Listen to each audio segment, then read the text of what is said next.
here with another edition of Bulldog's Unboxings from Wrestling Merchandise and Memories. That's merchandiseandmemories.com. And as you can see before me, we're going to be unboxing 3 of the figures from the first series of WWE Superstars by Mattel.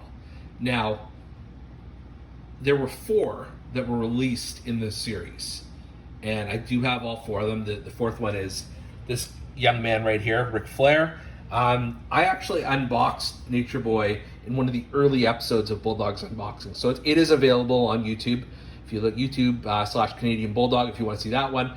And what's funny is at the time I was kind of like, okay, I've got this Ric Flair. He was the first one I could find in Canada even, and I think I've had my fill of WWE Superstars. Thank you very much.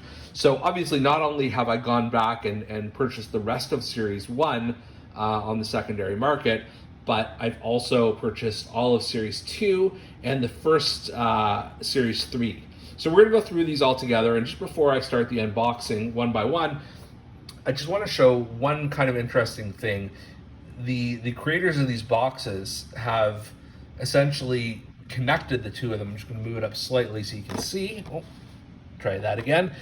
So you can actually see they're connected. Now, the Ric Flair box would have connected, you can see his arm there, and then that would have, led to Bray Wyatt. So we're missing a box, but all good there.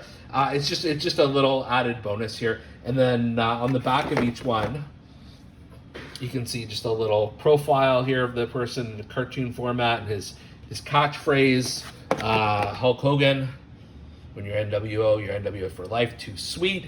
And then Bray Wyatt, welcome to the Firefly Funhouse. So we're going to kick off here with the greatest Intercontinental Champion of all time, the Honky Tonk Man. And I don't know whose voice I was doing. Maybe an old 80s Vince McMahon or something like that. I'm not sure. But Honky Tonk Man was legit one of my favorite wrestlers back in the day, especially when he looked like this when he won the Intercontinental Championship in 1987. So I'm very excited about this one. I only have a few various Honky Tonk Man figures. I think I have one from LJN, of course. I've got one of the Hasbros, and then Jack's Pacific. I think that's the one I've got. So this is definitely a welcome addition to the Canadian Bulldog wrestling figure collection, and we're just gonna try and free him from his plastic shackles here. And so I notice. Oh, okay. So he's got alternate hands. I forgot completely about this. That the Superstars figures have alternate hands. Should be with them. But let's look at the figure itself. So he's got his patented blue jumpsuit with the red scarf. He looks like Elvis Who. You can obviously bend the knees a little bit. These are not obviously as flexible as some of the Mattel Elite figures, but it's good. It's a decent sort of cartoony likeness of Honky Tonk Man, and he himself was kind of a cartoon back in the day, so that works. And then he also comes with his trusty guitar, which is awesome here. It's nothing spectacular in terms of toy guitars. I'm trying to figure out. Oh, it might break actually. Okay, now I see what's going on. So let's say you've got that guitar here. Just to bring that back into the view here. So let's say Ric Flair is talking trash, and you get Honky Tonk Man walks up behind him, and kaboom! The guitar breaks into little pieces, or it could.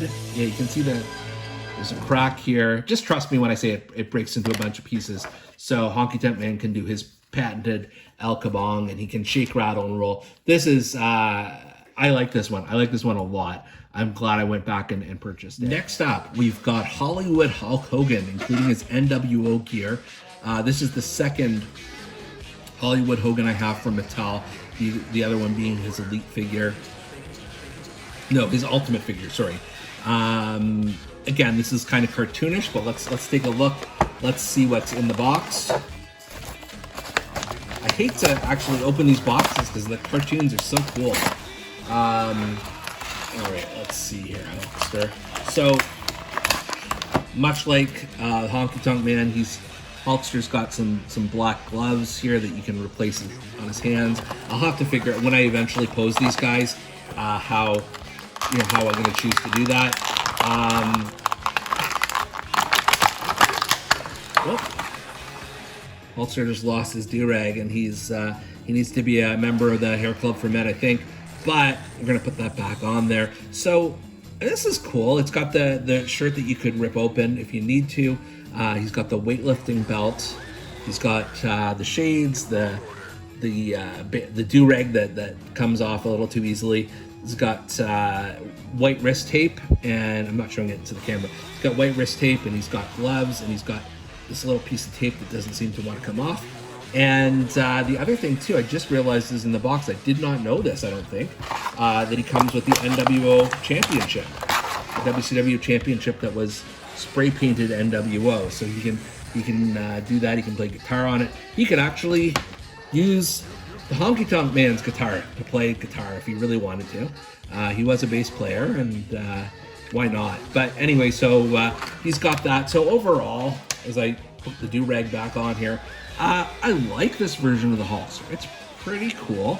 I know in Series 2, we're getting NWO Hall, NWO Nash, so you could have them hang out together, and it's just a fun version of the Hulkster, brother. And last but not least, we're gonna break out the Bray Wyatt from Series 1, and I have to tell you, I'm not sure what they were thinking when they used this outfit choice. So you can see on the front here and on the back, he did wear this. Like, I think it was on an episode of Firefly Funhouse shortly before he left WWE. But like one time, it's just such an odd, like, I understand, let me just open this. I understand why you wouldn't have the Fiend, because if you go back to the Masters of the WWE Universe, there was a very similar figure in the Fiend. So you may not want to replicate that again. And you can see he's got some gloved hands here, and he's got some bare hands here, so you can mix it up any way you want. Got lots of hands here today. And then, but what I don't understand is why they wouldn't have gone with his normal Firefly Funhouse, like where he's wearing the red sweater and the Yowie Wowie sort of version. This just seems weird. So off the bat, I will tell you, I like the face scan. It's pretty cool. It's even better when you take off the Mad Hatter hat.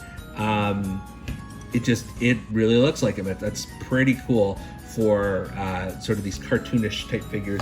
As I mentioned, he's got the Mad Hatter hat that he wore probably one time ever, and just the plastic there. And then he's got just blue pants with black shoes with silver accents. He's got this bloody bow tie, I guess, made out of fabric, which is just, I understand what they're trying to do, but it's way too big for a figure this size. And then you can if you take off the jacket, you can see he's got his muscles. He's what was the Muscle Man character he was doing? Maybe it was Muscle Man in the Firefly Funhouse skits. So I would say if you take off the jacket, if you take off the hat and the ridiculous bow tie, like, you might have a decent figure here. I'm gonna just try that right now. I don't know if we can take off the bow tie, but we'll try. Yeah, we can, absolutely. Okay, so let me just fight with this for a second. I know it's not like vintage Bray Wyatt or anything like that. We've got the black shirt and blue pants, but this is a lot better, I think, than the accessories it comes with. That's just my personal opinion.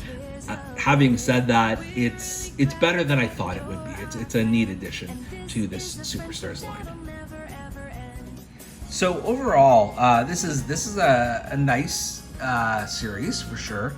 What I did find just now as I was trying to stand them all up, Honky Tonk Man, you can only stand them up if you push his head down for some reason. Does not seem to want to hold the guitar, but maybe there's another hand in the bag that would be better for that. Hulkster looks great. He's also difficult to stand. Bray Wyatt was relatively fine, and Nature Boy was absolutely fine, especially considering they're sort of on a flat surface here. You would think they would stand a little bit better, but I like the collection. I'm all in now with this. I've got, like I said, Series 2 already purchased. I've got the first member of Series 3, and I'm seeing all the stuff that's coming out in future editions of this series, and I'm loving it. So like I said, I like them. If you're into sort of cartoony, not quite in scale wrestling figures. These are fun throwback to the AWA figure days, and even the Masters of the WWE Universe set.